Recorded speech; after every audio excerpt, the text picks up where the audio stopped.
সেই যুদ্ধে নাগিনী হেরে গেলে তাকে একটা পুতুল বানিয়ে দেওয়া হয়। না টুসি ওই আপেলটাতে একটা কামড় দিতে সে ভুতুড়ে পাখিতে পরিণত হয়। নাগিনীর মনকে কেন্দ্র করে একবার ডাইনি ও নাগিন কন্যার মধ্যে তুমুল সংঘর্ষ হয়।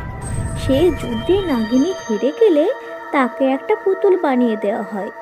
একবার টুনি সেই পথ দিয়ে গেলে পুতুলটিকে দেখতে পায় এবং তার মেয়ে টুসির জন্য নিয়ে আসে। রাত হতে সেই পুতুলটি কান্না করতে থাকে। টুনি তাকে কান্নার কারণ জিজ্ঞেস করাতে সমস্ত ঘটনা খুলে বলে এবং এটাও বলে ডাইনির প্রাণভোমরা কথায় আছে। টুনি তখন একটা ছাগলকে নিয়ে ডাইনির গুহাতে পৌঁছায় এবং ডাইনির গায়ে পটি করে দিয়ে চলে আসে। ডাইনি তখন প্রচণ্ড রেগে যায় এবং টুনির পেছনে ধাওয়া করতে থাকে। সেই সময় ছাগলটি ডাইনির প্রাণভোমরা রাখা ফুলগাছটিকে খেয়ে ফেলে এবং সঙ্গে সঙ্গে ডাইনি ভস্ম হয়ে যায়। এদিকে নাগিন কন্যা আবার আসল রূপে ফিরে আসে। একবার টুনির ছানা টুসি খেলতে বের হয়। পথে এসে একটা বড় আপেল দেখতে পায়। আরে বাস, কত বড় আপেল!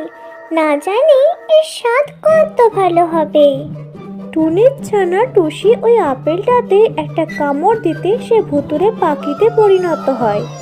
এরকম অবস্থায় টুনি তাকে দেখে প্রচণ্ড ভয় পেয়ে যায় এবং এক সাধু বাবার কাছে গিয়ে সমস্ত ঘটনা খুলে বলে। সাধু বাবা তখন এক বাটি দুধ দেয় ওই বাচ্চাটিকে পান করার জন্য।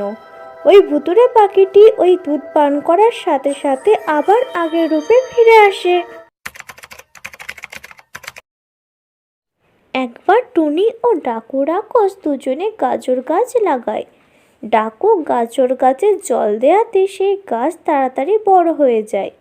এদিকে টুনির গাছ বড় হচ্ছে না দেখে সে সূর্য দেবতাকে স্মরণ করে। এ মা, আমার গাছ কেন বড় হচ্ছে না? হে সূর্য দেবতা, আমাকে সাহায্য করো।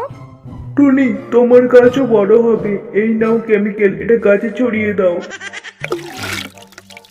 ও মা, আমার গাজর তো কত বড় হয়ে গেছে। এই ডাকু দেখো, আমার গাজর কত বড় হয়ে গেছে। টুনি ও তার দুই ছানাপোনা একটা গাছে থাকতো। টুনি সারা দিন ঘুরে ঘুরে তাদের জন্য খাদ্য সংগ্রহ করত। একদিন টুনিকে এক শিকারী বানবিদ্ধ করে। সে খুব আহত হয়, তবুও তার বাচ্চাদের মুখে খাবার তুলে দেবে বলে খাদ্য সংগ্রহ করতে থাকে। এমন সময় সে একটা লাল কলসি দেখতে পায়। সেই কলসিটাতে সে একটা আপেল ফেলে এবং আপেল ফেলার সাথে সাথে দুটো হয়ে যায়। সে তখন বুঝতে পারে এটা জাদুর কলসি। টুনি তখন কলসিটাকে বাড়ি নিয়ে চলে আসে এবং বাড়িতে যা কিছু ছিল তাই দিয়ে ডবল করে নেয়। এইভাবে টুনি অনেক বড় লোক হয়ে যায়।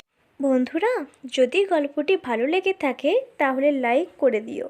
পরের দিন আবার দেখা হবে নতুন কোনো গল্প নিয়ে।